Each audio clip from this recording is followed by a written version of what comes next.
discussions about rugby. Get out of the sun there a little bit there. Enjoying these quite a bit. I hope you are as well. But welcome back to the program. Some more news out of South Africa today. And, it's interesting because the hateful people on social media, they always stick their nose in there.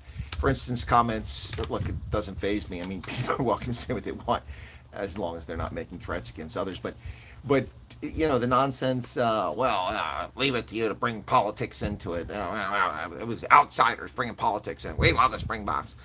Yeah, that's not how the economic freedom fighters feel. Julius Malema, at a campaign speech, talked about how the Springboks were apartheid and racist and things like that. And then his little minion there, Floyd Shivambu, went into Parliament, actually in Parliament put this on the record, calling Springboks racist and the colours racist and apartheid and all these other nonsensical things. It was Malema who brought politics in. It was Cyril Ramaphosa who brought politics in by grabbing the trophy, appearing on the stage. Appearing on the stage is one thing, but grabbing the trophy like a child and trying to snatch it was pretty sad and pathetic. But in today's news reporting, Gayton McKenzie of the Patriotic Alliance makes an appearance talking about this topic, and he pretty much puts Julius Malema in his place without addressing Julius directly. The title for this article, which appeared in the Independent Online, "The Springbok name is going nowhere. Finish and claw." Gayton McKenzie blasts Julius Malema over comments. Now, I saw his comments. I don't know if he really blasted Julius Malema, but he basically said the following. I say he's jumped to the defense of the Springboks following comments made by EFF leader Malema on Sunday. He took to social media today. McKenzie called on the nation to support the four-time Rugby World Cup winners. And I quote, this is from Gayton McKenzie. "We love the Springboks. We've moved on from any bad or racist connotation associated with it. This is not the time to listen to fools like Malema. Let's celebrate our boys for a hard-won victory. The Springbok name is going nowhere. Finish and claw." Well, and claw, he said. Yeah, so, that's well said by Gayton McKenzie. Now, Gayton McKenzie, of course, courts all kinds of controversy, a convicted felon himself. He served as mayor briefly in the Western Cape, or Northern Cape, which was it? One of the two. Anyway, but he recently served as mayor briefly. Now, he got a lot of attention for going on Morning Shot, giving an interview to them, talking about his plans and his intentions for the Patriotic Alliance, and his party has gotten a lot more attention for causing the collapse or disruption of coalition governments in places like Johannesburg and elsewhere. But whatever you think of Gayton McKenzie, he certainly is garnering headlines from the captured media that seem to like to write about him. Although what I understand is that he's not too happy with what the captured media says about him, generally speaking. And that's one reason why he doesn't go on the press that often. But whatever the case is, Gayton McKenzie is told Julius Malema basically to foot sec and shut his mouth when it comes to talking about the Springboks. So Malema says, now Malema, for his part, came back and said that, because he got called out. When the Springboks won on Saturday night, the EFF and Julius Malema posted social media comments congratulating them, talking about how great the Springboks were. Only for him now to come out with his rabble-rousing political nonsense, and he's being put back in his place by those pointing out his hypocrisy. He says his initial support for the Springboks on Saturday was a slip in political consciousness. Political consciousness? Really? Really, Juju? Really? No, it's just opportunism, and it's pure politics. It's pure political, racial hatred used as a weapon. At the end of the day, I don't know Julius Malema, and I strongly suspect the guy's not even actually a racist. He's just an opportunist, using race like other people use national origin for xenophobic reasons at another political party I won't go into. Shortly after the Rugby World Cup match ended on the 28th of October, both the EFF and Malema celebrated the Springboks' victory on Twitter. They keep calling it the platform X. It's on Twitter. Malema called the moment of support for his Bucks a slip in political consciousness. And this is what was said. So the economic freedom fighters say congratulations to the Springboks for winning the Rugby World Cup. Historic, monumental, and inspiring. That was on the 28th of October from the EFF. The love for the flag. Salute to my captain, Sia, Julius Selo Malema, on the 20th of October. So why does he shortly afterwards say, why are we being forced to salute the emblem that was saluted by DF Milan? To salute the emblem that was saluted by PW Botha, by National Party Prime Minister Hen Verwoerd, and under the National Party of de Klerk. De Klerk. Yeah, de Klerk's the one who dismantled apartheid. He didn't begin it. P.W. Botha began the dismantling of apartheid, but it was de Klerk who dismantled it, you dingbat doorknob. Oh, that emblem and that jersey represent white supremacists that we don't support. Where are these white supremacists you're always talking about, Juju? Who is calling for exclusion of black folks from any sector, particularly from the Springboks? Tell me one luminary, one politician, one YouTube personality who's ever said that there are too many of a certain group of people playing on the Springboks.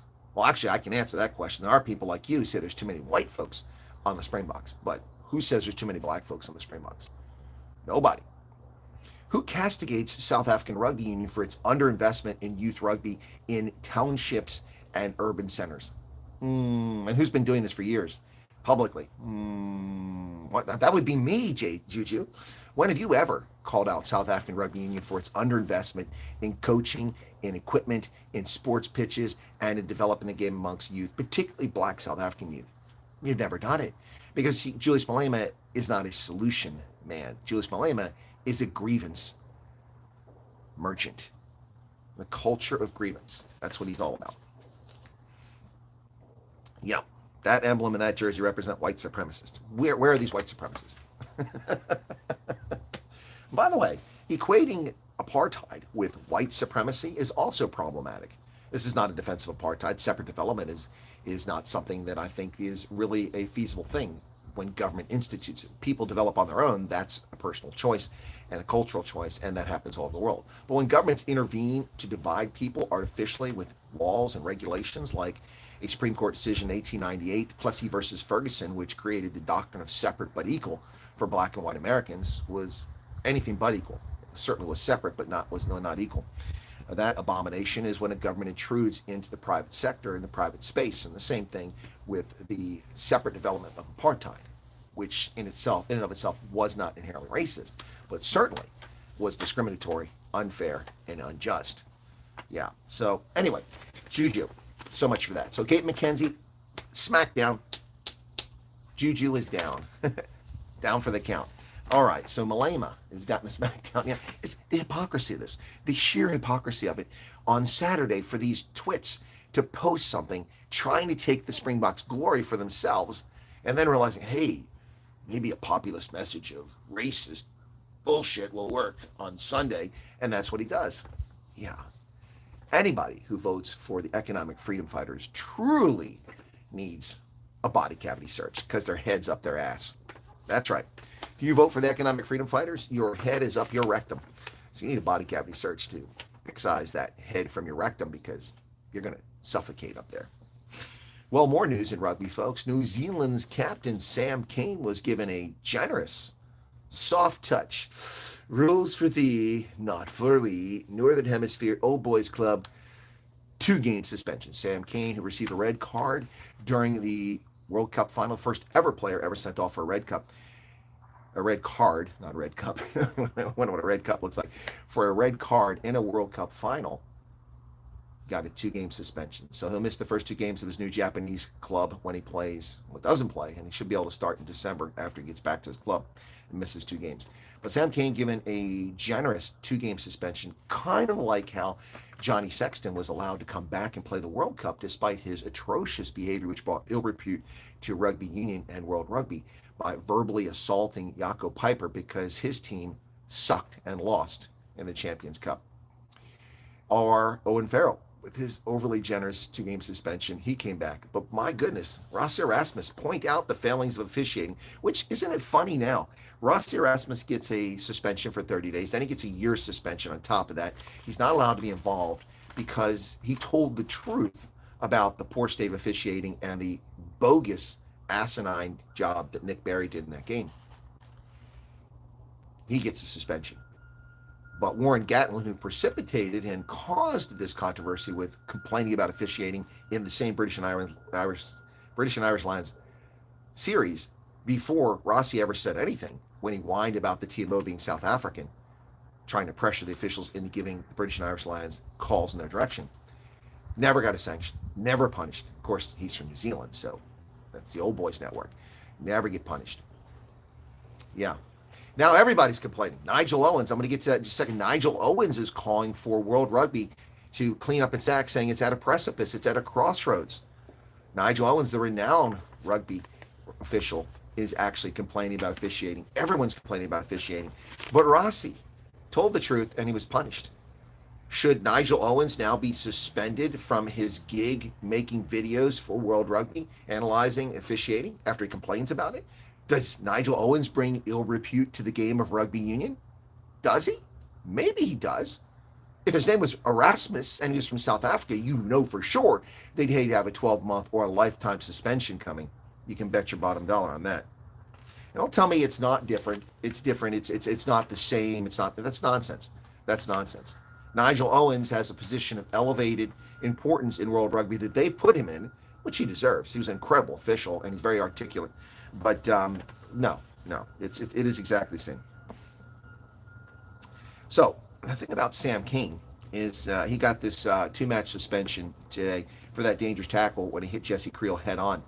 Now, World Rugby's mandatory minimum mid-range entry point for foul play resulting in head contact is a 6-game ban. So that's the starting point for this red card. So Sam Cane came into this process, which he appealed and said, I don't think I should have got a red card, and that's his prerogative. He appealed it, and you're supposed to start with 6-game ban. And he got a sweetheart deal of 2 games. World Rugby said, however, taking all considerations into account, including the player's exemplary disciplinary record, his early acknowledgement of foul play, and his clear remorse, the independent committee determined mitigation of 3 matches was appropriate. The sanction was reduced to 2 matches, subject to Cane's completion of a coaching intervention program. So they reduced it from 6 to 3. He gets 2 if he just goes to this little stupid training session. Yeah, well, honestly, I can't argue with that. I mean, that's not unreasonable. Sam Cane doesn't have a history of cards.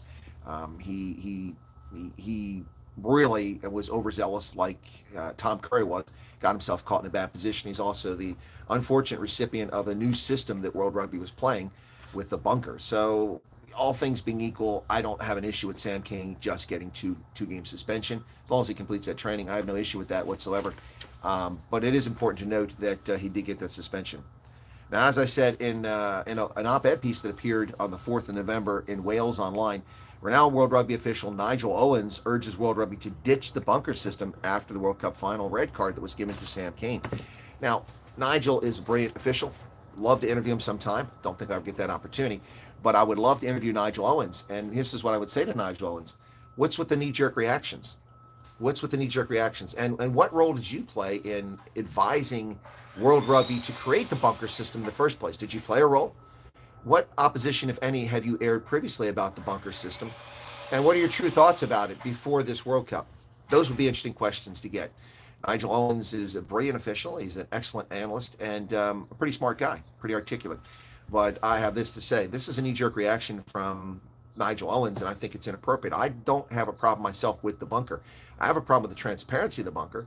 I have a problem with some of the way it was implemented in this World Cup. But the bunker, it was designed to take the pressure off the official, which is one of the issues Nigel is complaining about. Nigel is complaining about officials being abused by people on social media, and he's rightly doing so. This is unacceptable behavior of people attacking officials, threatening their lives, threatening their family, death threats, things like that. It's just ludicrous. These people need prosecuted as criminals, and these governments that aren't doing their job need to get off their ass and start doing proper investigations to get these people and bring them, book them, and bring them to justice. You cannot make threats against people for a sport. It's ludicrous. It's absolutely ludicrous. So Nigel's right in that respect, but the reason for the bunker was to take the pressure off the on-field official. Now Nigel's complaining, saying, well, it's up to that official on the field. Well, we've seen what that official on the field can do in the British and Irish Lions series when Nick Berry collapsed like a cheap suit after pressure from Warren Gatlin and made terrible calls against the Springboks and was disrespectful, borderline, some would argue racist. I won't make the argument, but I don't think that's fair to Nick Berry or to Siya Kolisi. But some made the argument that his conduct towards Siya Kolisi as the captain was racist. No, it was disrespectful and rude. The treatment of South Africa captains and Tier 2 nation captains by World Rugby officials, most of them, not all, in matches in this World Cup was atrocious. That was a British and Irish series I was talking about, but this is the World Cup mixing now. It was absolutely atrocious, folks. This is unacceptable, how they dismiss captains for other teams. Now, at the same time, we saw an awful lot of this in this World Cup. Throughout the World Cup, of course, I attended 11 matches in France, and I covered over 30, close to 40 of the matches. Well, over 40 of the matches, probably broadcasting. This is unacceptable. The number of players approaching the official. No one has any right to approach the official unless the official calls you over to explain something to you, or to caution you, or to admonish you, or to answer a question that your captain might have had. Only the captain should ever approach the World Rugby official on the pitch. No one else. No one else. And we saw this out of control in this World Cup, and very few officials taking control of it. Wayne Barnes was one of the officials that did manage to take control of this, but several officials allow this nonsense to continue, where any player just comes up and moans and pisses and complains during the match. That is not acceptable. We cannot tolerate that in World Rugby. It slows down the game, it confuses the fans, it causes chaos, and it just muddies the water. There's a reason why teams have captains in sport. And so the captain can deal with disciplinary issues. The captain can get information from officials to explain what's going on or what needs to be adjusted. For instance, in the scrum, pulling the captain aside and saying, listen, your scrum keeps collapsing. This is why. You need to fix that. Next time it's not fixed, we're going to have to send someone off with a card, give you a warning. But it is not the place of, I don't want to pick on players specifically, but I could, to come up and complain about things. So, for instance, in the final, Artie Savia went up to complain to Wayne Barnes when he wasn't the captain. Later, he was the captain on the pitch after Sam King went out. But when he went up to complain, he wasn't the captain. And that wasn't his place. And that started a whole controversy with Wayne Barnes supposedly apologizing to him, yada, yada, yada. No, that's inappropriate. It needs to stop. But anyway, let's get back to the topics we started with here, folks, and I'll wrap this around the horn. For those who've tuned in late, thanks for being here. Be sure to hit the like button if you don't mind, and feel free to leave a comment behind. I think it's the height of silliness and hypocrisy for South Africans in particular, of a particular political bent, to attack me for raising questions that South Africans raised politically, not me. I didn't raise them. I just said I gave my feelings at the end, but I didn't raise the questions. That's pretty funny. I also think it's funny because it's South Africans themselves and South African politicians who are politicizing the Springboks, not Buck fans, but people like Malema and McKenzie and Ramaphosa. They're the ones politicizing. And for that matter, all political parties try to glom on, hey, we're with the Springboks. Here's a picture of us with the Springboks. It's what politicians do. And for me, raising questions and asking questions about the conduct of politicians and their role, that's not politicizing anything. That's simply analyzing what's going on. Bottom line. But there are certain people who seem to think that they're 100% correct in everything, and they can say whatever they want, and they can. It's a free speech world. At least my world is, as long as you are respectful. But anyway, so McKenzie has come out and basically told Juju, Footsec, the name will not change. It will be the Springboks. And as Gayton McKenzie said, we've adjudicated this. The name of the Springboks was adjudicated in the 1990s. It was resolved. It's not a problem. It's not a symbol of apartheid. It's not a symbol of hatred. It is a symbol of unity. It is a symbol of teamwork. It is honestly a symbol of diversity and integration. I don't really care about those aspects of it because those are artificial based on skin color, but I do care that it's something that brings South Africans together, black, white, and brown. And it is quite comical to see politicians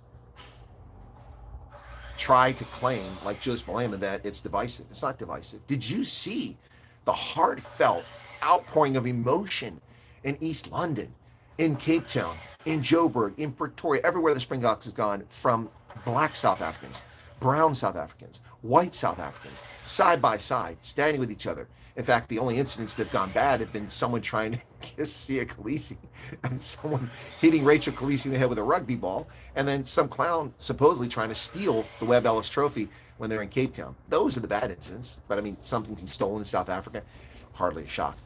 So,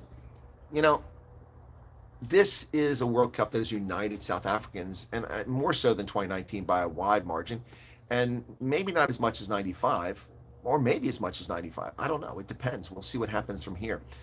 But the Springboks earned this victory. They earned this cup once again, and South Africans deserve a break. And they got a break from a team of black, white, and colored players who came together and got it done. and got it done. You know, it's interesting because I defended Monty Libbok and said Monty Libbok should be starting along with Cobus Reinach, and I was correct. It paid off in the game against France. In the game against England, it didn't pay off so well. They brought Pollard in, and then they started Pollard in the final. I would have started Cobus Reinach, and I would have started Monty Libbok in the end, in the last game. But I didn't disagree with the decision by Nienaber to go with Pollard and with Faf. Now, isn't it funny how I recommended black and color players to start over white players?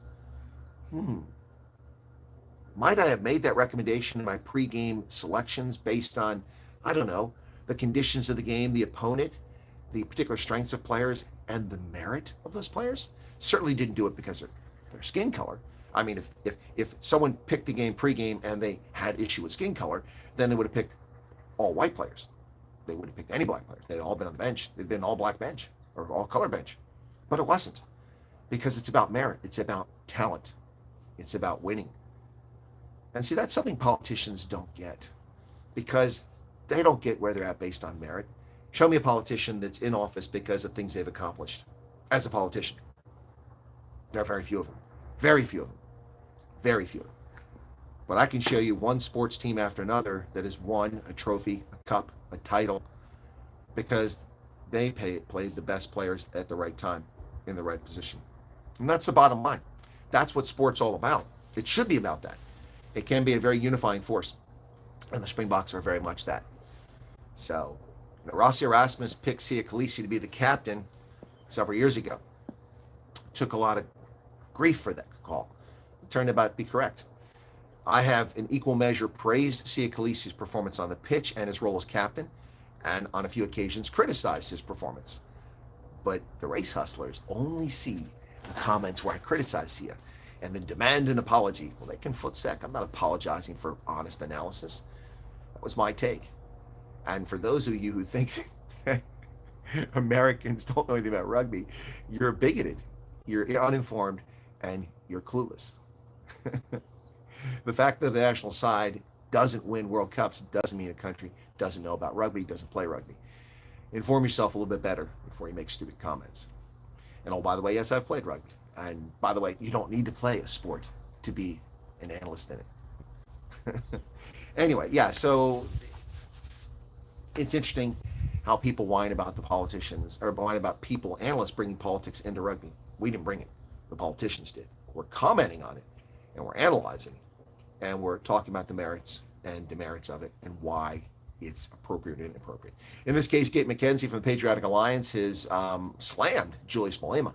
Let me read that quote again from McKenzie, what he said to Malema, which appeared in Penn Line today. He said, "We love the Springboks. We've moved on from any bad or racist connotation associated with it. This is not the time to listen to fools like Malema. Let's celebrate our boys for a hard-won victory. The Springbok name is going nowhere. Finish and clog." 100%. 100%.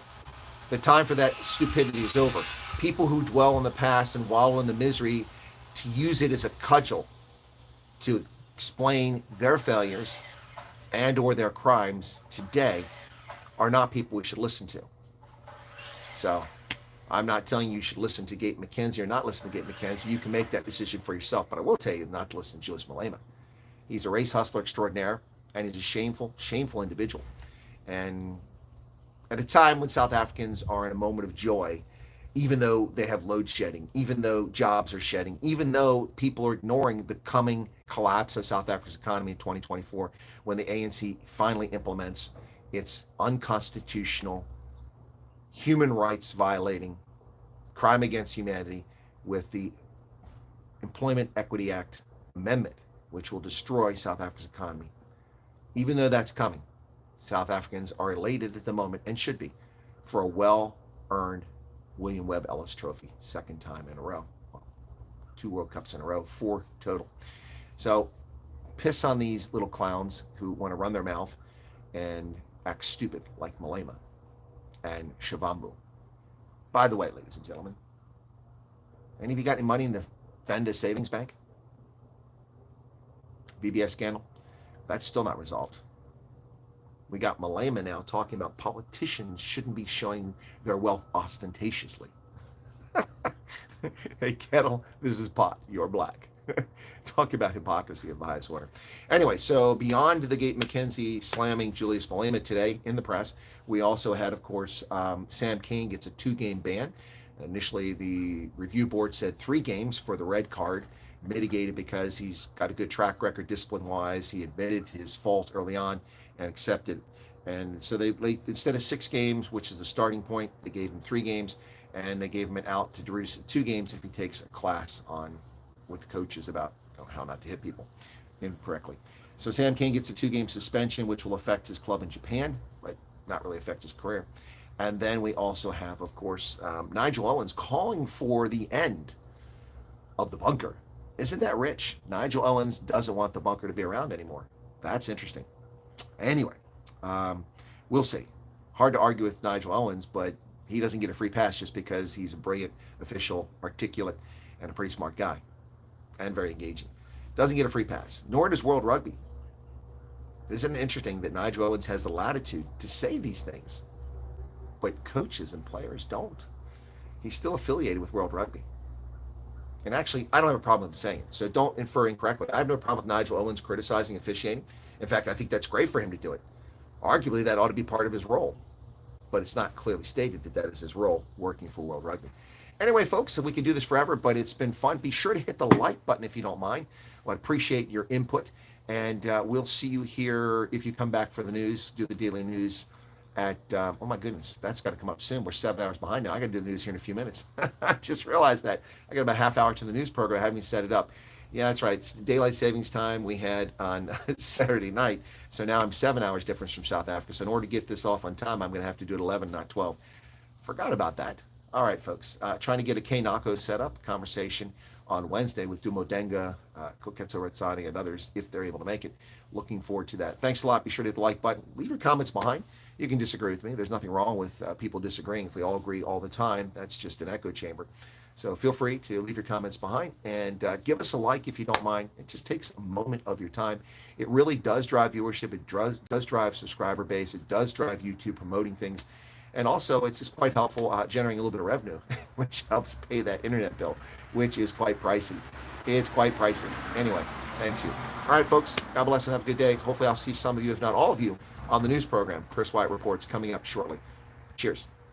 And thank you, Gayton McKenzie, for smacking down Julius Malema.